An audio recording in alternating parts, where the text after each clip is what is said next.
Bem, meus queridos, dando continuidade à nossa disciplina, hoje eu vou falar sobre o mercantilismo e a gente vai dar início às grandes navegações. Então vamos lá? Bem, meus queridos, então vamos falar um pouquinho sobre o mercantilismo. Eu só quero destacar o título, da nossa aula, que é Mercantilismo, Política Econômica dos Estados Nacionais, para reforçar o quê? Que o mercantilismo está vinculado à economia. E se a gente for lembrar, a economia ela se alterou ao longo dos anos, principalmente nessa transição aí da Idade Média para a Idade Moderna.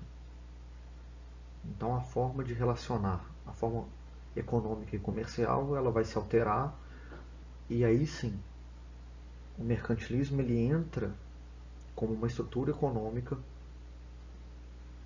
para fortalecer alguns desses estados nacionais. E ele vai se basear em quê?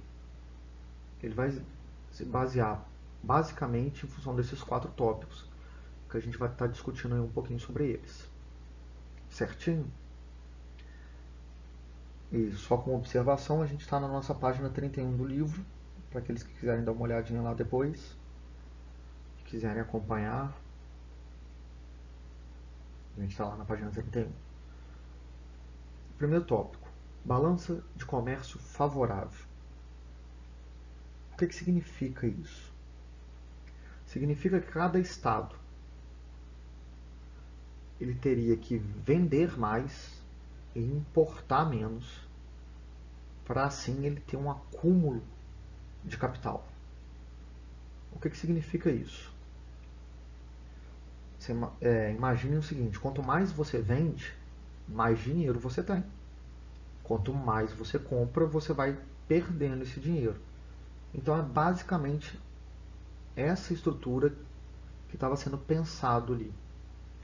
Cada vez mais querendo que os estados, esses estados fortes, e se tornando estados fortes economicamente, eles tivessem produtos de interesse para outros países, para outros grupos, para outras cidades, e assim você consegue vender esses produtos para acumular cada vez mais capital.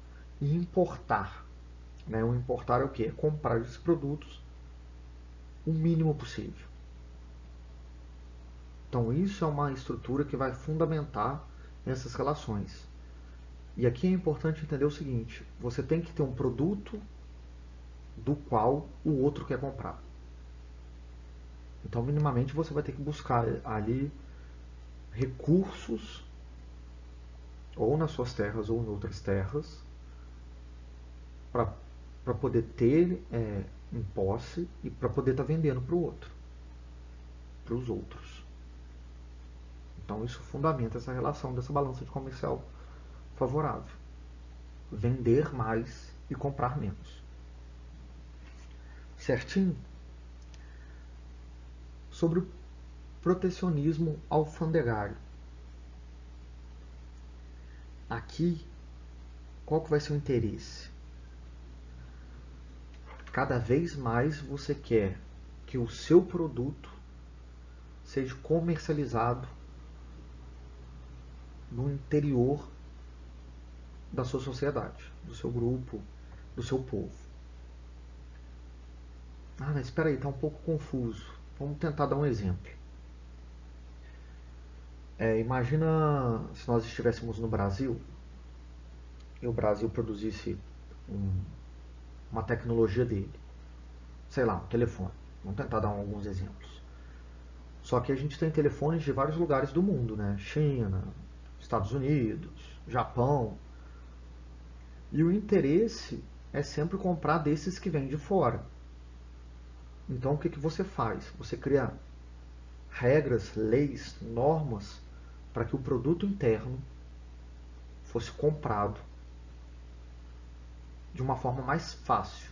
Muitas vezes fazendo com que o produto externo de igual competência, né? No caso a gente está usando o exemplo aí do telefone, que o produto de fora valesse muito mais. Então acaba que você compra o produto interno que é mais barato. Então você arruma mecanismos para quê? para que a produção sua interna atingisse o mercado. E assim você comprasse os produtos internos. Aí eu nunca falo internos nacionais, né? E não os externos. Conseguem compreender isso? Por que isso? Porque se você começa a ter os seus artesãos, os seus produtores, e você tem o seu cenário interno com uma disputa com o externo, seria uma briga um pouco desleal. Então acaba que o dinheiro ia sair de um estado para o outro. Aí ia dar um problema nessa balança de comércio que a gente vê aí. Se você está comprando o produto do outro e não o seu, significa o quê? Que o dinheiro do seu estado está saindo, da sua nação está saindo. Isso era ruim. Porque se você quer ter uma relação forte, econômica forte, é interessante que os produtos internos fossem comercializados primeiro. E o próprio dinheiro girasse em torno dessa nação. Certinho? Aí nós vamos para o metalismo. O metalismo é o quê? É o acúmulo de metais preciosos. E aí a gente vai dar destaque para o quê? Ouro e prata. Significa que se você tem uma nação que tem uma quantidade muito grande desses metais, mostrava que era uma nação rica, poderosa. E também a partir desses metais, você começa a cunhar as moedas que vão ser o objeto da troca, né, da compra. Lembrando que aqui a gente não está mais falando de um cenário de escambo, né, de troca de mercadoria. A gente vai ter um dinheiro, né, sendo circulado. E como que você vai fazer esse dinheiro? Através da cunhagem de moedas. O que é cunhar? A feitura, né? Você fazer uma moeda. Então você, cada vez que esse Estado nacional tivesse mais moeda, conseguisse acumular mais moeda, não, mais metais, conseguisse acumular mais metais, ele ia produzir mais moedas e essas moedas iam criar essa dinâmica do próprio comércio, de compra e de vendas. Certinho? Então, vamos embora. O quarto ponto, o monopólio comercial. O que faz isso? Que dependendo desse Estado nacional, se ele produzisse, vamos dar um exemplo aqui, vinho, significa que o único vinho que poderia ser comercializado seria o vinho dessa nação. Não entrariam outros vinhos externos. Então você tem o monopólio comercial. Ali só vai, diante de uma certa iguaria, né, diante de um certo produto, você só vai comercializar aquele que pertence a essa nação. Aí o que você faz? Você defende a compra de produtos externos e você facilita o mercado para o produto dessa nação. Olha como é que a dinâmica ela começa a se tornar um pouco diferente nesse cenário que a gente fala cenário moderno. E se a gente for pensar um pouco no que eu já discuti isso com vocês, isso vai abrir margem, mais uma vez já adiantando, para esse cenário das grandes navegações. Porque se você está pensando no metalismo, aonde que você vai conseguir essas moedas? Se praticamente todo o território da Europa já estava dividido, se você não tinha onde tirar essas moedas, onde você vai conseguir isso? Se você quer arrumar produtos que são interesse, né, para você fazer sua balança comercial favorável, onde você vai conseguir esses produtos? Então isso vai fazer com que essas nações pensassem um pouco para fora da Europa. E nesse momento, o que você vai pensar? Existiam rotas comerciais antes da Idade Média, principalmente se a gente se lembrar lá de Roma, a ideia de que todas as estradas levam a Roma. Então ela tinha relações tanto com a Europa, Ásia e África. através de rotas de comércio. Elas deixaram de existir por causa das invasões bárbaras e com medo da própria consequência disso. Você não tem como mais você enviar comerciantes para buscar ou levar produtos se esses produtos vão poder ser saqueados. Só que aqui não, aqui a gente já está falando do momento diante da história que você já tem uma estrutura mais sólida, que você já tem de novo essa retirada dos bárbaros, esse medo dessa invasão sendo deixado de lado. É lógico que alguns países ainda vão estar em guerra, alguns países ainda vão estar em sua formação, então alguns territórios vão ser tensos em relação a conflitos pela própria estruturação do seu Estado, da sua unidade, política, econômica, territorial. Então, às vezes, passar por esse território é um pouco complicado. Mas aqui o importante é entender que, através das práticas do mercantilismo, essa relação econômica vai ser trabalhada para poder cada vez mais atender a esses 4 tópicos. Certinhos, meus queridos? E aqui, para a gente começar a falar um pouco das grandes navegações, que vai ser esse nosso capítulo 3 aí, eu queria destacar esses 2 mapinhas com vocês. O primeiro fala um pouco da Rota da Seda. É uma rota comercial que existia entre Europa e China. Se vocês forem ver, observem como que era uma rota muito territorial. Então, quer dizer, você praticamente cortava da Europa à China pelo território. E no segundo, a gente já está com essa relação mais das grandes navegações que você vai pelos oceanos. Então, através das águas, vamos dizer assim. Mas por que disso? Primeiro, a gente tem que lembrar que Constantinopla foi conquistada. Constantinopla é a porta para a Ásia. Então você tem, nesse momento da história, você tem um bloqueio dessa Europa com a Ásia. E se você vai buscar novos caminhos, novas rotas comerciais, como que você vai fazer isso? Se você tinha sempre como objeto vendo a Ásia como sendo aquela que vai lhe possibilitar a troca de produtos, a compra de produtos, como que você vai fazer isso? Você vai ter que se lançar aos mares e tentar, assim, buscar novas rotas de comércio que chegassem à Ásia. Para quê? Para reforçar aquilo que a gente já trabalhou sobre o mercantilismo, essa força econômica.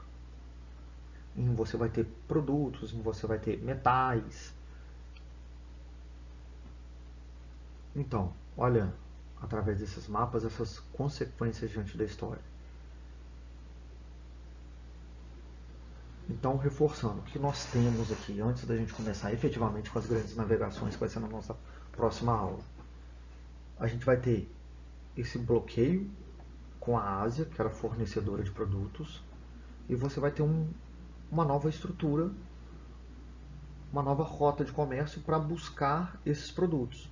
Lembrando que eles vão por quê? Por caravelas, né? Naviozinhos que não são iguais hoje, mas navios. E você precisa, para você ter essa fabricação desses navios, e aqui eu já destaco com vocês, um pensamento científico grande também, para você construir algo que pudesse atravessar os oceanos, era diferente de você atravessar os mares. Então era um navio mais elaborado do que aqueles que andavam simplesmente pelo mar Mediterrâneo. Porque alguns tipos de embarcação a gente tinha. Mas por que eu quero destacar isso?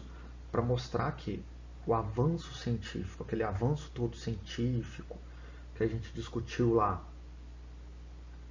o avanço racional e científico, ele vai ser desenhado também na própria estrutura como esses indivíduos vão se relacionar com esse novo mundo. Pensar novas formas de conquistar seus objetivos. Aqui, no caso, é conquistar o objetivo econômico. Então, como que você faz? Se lança nos oceanos. E se lançar no oceano não é lançar no mar. E principalmente, aí você tem configuração de atlas, né? Você vai ter uma pesquisa, porque imaginem vocês olhando aí o segundo mapa, eles não sabiam o que era a África, qual era o tamanho da África. Eles conheciam o norte da África por causa das relações de comércio que eles já mantinham aí há alguns séculos, ou diante da história anterior às invasões bárbaras. Mas eles não sabiam o tamanho dele, ao sul dele. Então você tem que ir fazendo navegações pouco a pouco até chegar nessa Ásia. E aí o medo religioso é muito forte também. Em falar que a Terra é plana, que se você navegar muito para as extremidades você vai cair no abismo. Então você tem que romper com essa relação vinculada à religião e pensar de uma forma mais racional sobre o mundo. Aí todos os aparelhos que a gente viu vinculados às navegações, eles vão ser desse momento. Desse momento que vão ser esses homens que vão conquistar os mares e oceanos. Certinho, gente? Eu espero que não tenha ficado confuso esse início. Eu só queria mostrar para vocês como tudo que a gente tem falado até então, elas se relacionam. A gente está falando de um período da história do homem, quando a gente enxerga a Europa, que aconteceram várias coisas. Mesmo a gente falando em capítulos, em tópicos, as coisas acontecem de uma forma conjunta. Então, pensar na formação de um Estado Nacional, lembrando que alguns vão se formar mais tarde, outros mais cedo. Então, quer dizer, são coisas que acontecem ao longo da história quando a gente enxerga essa Europa. Certinho, meus queridos? Eu vou, como vocês sabem, a gente tem nosso Google Sala de Aula lá. Qualquer dúvida que vocês tiverem nesse meio caminho aí, postem lá. Vamos ver se a gente faz um bate-bola lá, que a gente possa estar tirando as dúvidas, para a gente não ficar só nessas videoaulas. Ok, meus queridos? Então é isso.